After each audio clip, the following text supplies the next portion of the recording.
Bonjour. Novembre a été positif pour les marchés actions.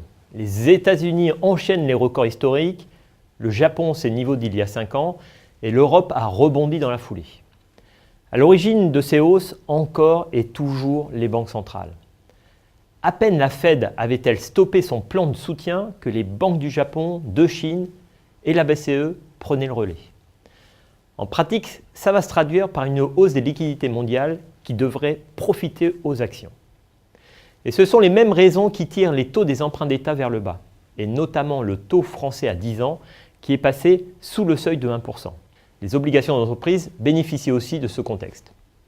Enfin, côté change, l'euro reste baissier contre dollar. Et le pétrole poursuit sa baisse, près de 18% en novembre, près de 34% sur 11 mois. Cette tendance s'explique surtout par le fait que l'OPEP refuse pour l'instant de réduire sa production malgré une surabondance de l'offre. Mais cette baisse est positive pour les entreprises et la consommation des ménages. En zone euro, la croissance au troisième trimestre a un peu progressé. Et les premiers indicateurs vont dans le bon sens pour le quatrième. Dans le détail, l'Allemagne ralentit. La France rebondit un peu, l'Espagne beaucoup et l'Italie reste en récession. Côté inflation, c'est faible, seulement plus 0,3% en novembre. Tous ces chiffres indiquent que la reprise sera lente mais positive. Bonne surprise par contre côté US, où la croissance du troisième trimestre a été révisée en hausse. Et les signaux sont bons en matière de création d'emplois, de production industrielle et de consommation des ménages, sans oublier l'immobilier. Tous ces éléments confortent la Fed dans sa volonté de relever ses taux sans casser la dynamique actuelle. En Chine, c'est la déception. Les indices d'activité manufacturier et de services sont en baisse. La production industrielle ne va pas fort et l'immobilier non plus. Et pour couronner le tout, l'inflation est faible. Résultat, la Banque centrale a dû baisser ses taux pour soutenir l'économie. Au Japon, c'est confirmé, la hausse de la TVA en avril dernier a eu plus d'effets négatifs qu'anticipé sur l'économie. Au troisième trimestre, le pays est retombé en récession après un deuxième trimestre déjà baissier. Du coup, la Banque du Japon a décidé de renforcer son programme d'achat d'actifs. En résumé, l'économie américaine poursuit sa reprise. L'Europe fait du surplace et le Japon et la Chine ralentissent. Mais les banques centrales restent actives, ce qui nous conforte dans l'idée d'une légère accélération en 2015.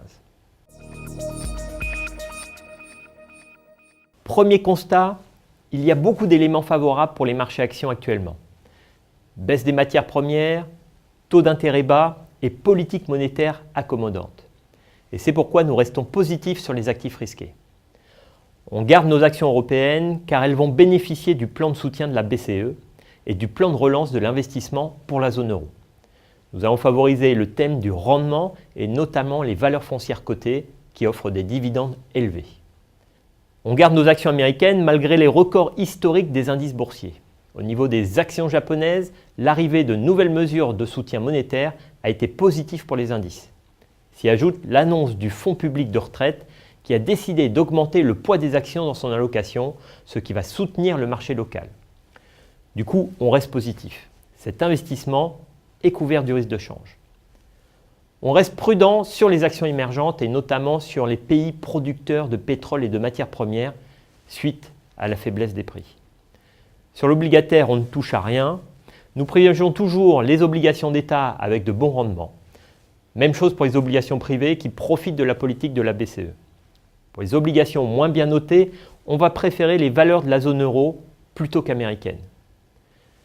Côté émergent, on garde nos obligations d'État bien notées émises en dollars afin de bénéficier de rendements élevés. Enfin, on reste favorable au dollar contre euro car il va profiter de la dynamique de la croissance américaine. Et comme toujours, je vous invite à respecter les règles d'or qui défilent en bas de l'écran. Voilà, pour en savoir plus, posez vos questions sur l'adresse affichée en bas de l'écran et suivez-nous sur les réseaux sociaux.